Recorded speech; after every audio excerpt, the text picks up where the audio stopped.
Your memory, how it works. The list is in your memory. The thought has doubtless struck you that there is a parallel between the 20 yarns episode and your list of 10 items. You are, I take it, now well satisfied that those 10 items are in your memory.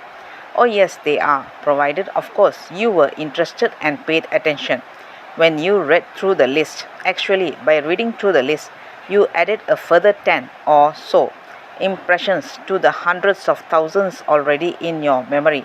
The list is in your memory, all right, but oh, so mixed up with so many other things, all higgledy-piggledy. Renew, overcoat to cleaners, book theatre, telephone, description of, buy a, arrange for the techni, copy. May we digress for a moment while you join with me in a chuckle over the description sent in one by one of our members of what he so aptly termed the correspondence room memory. Correspondence room, letters, invoices, quotations, all documents, just chuck them all in. How long, he asked, would any business organization remain in business if it is tried to run its affairs without the aid of a suitable filing system?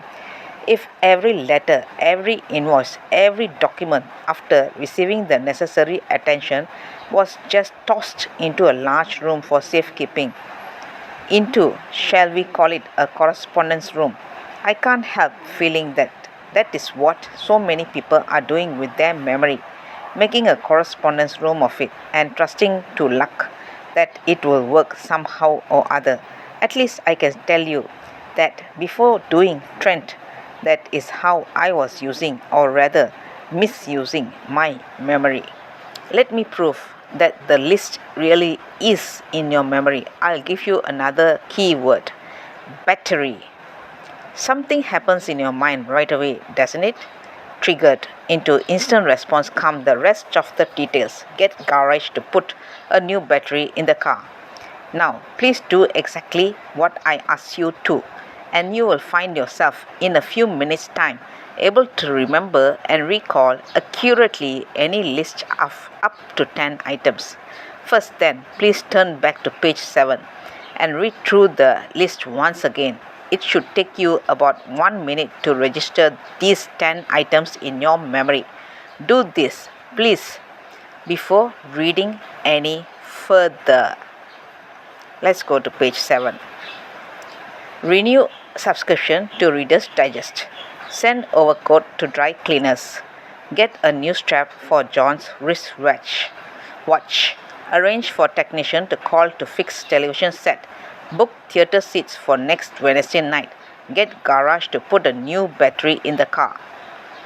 Telephone Jim coming to next Saturday's football match. Make appointment with dentist for checkup. Oriana sales 4 p.m. Friday. See George off. Buy a copy of Speak Up with Confidence by W.R. Gresham. Things associated together. Good. You now feel confident that given a keyword to each item, you will, like the members of the club, be able to recall instantly each corresponding item in full. Let's try it with the aid of the following keys of association.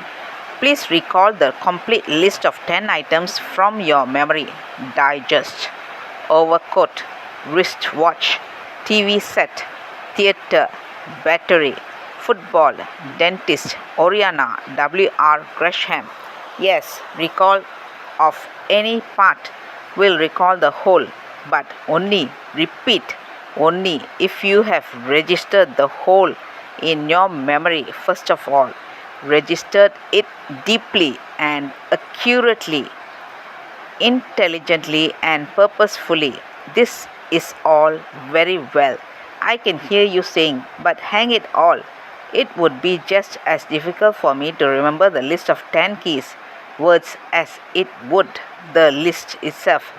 Of course, but didn't I say something earlier about harassing certain of our powers of memory and putting them to work for us? I'm sure that nature meant us to use these powers intelligently and purposefully. instead of allowing them to just blunder along, lacking guidance and control as best they can. If you have difficulty in unscrewing a nut with your fingers, what do? You enlist the aid of a spanner, don't you? You use a claw hammer to withdraw nails which you couldn't possibly pull out with your fingers alone.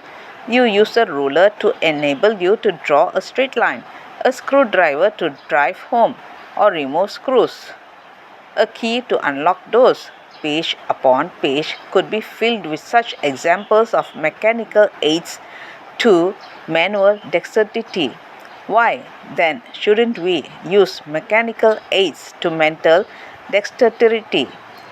Rather silly, don't you agree, for us to possess certain powers and not put them to intelligent, purposeful use?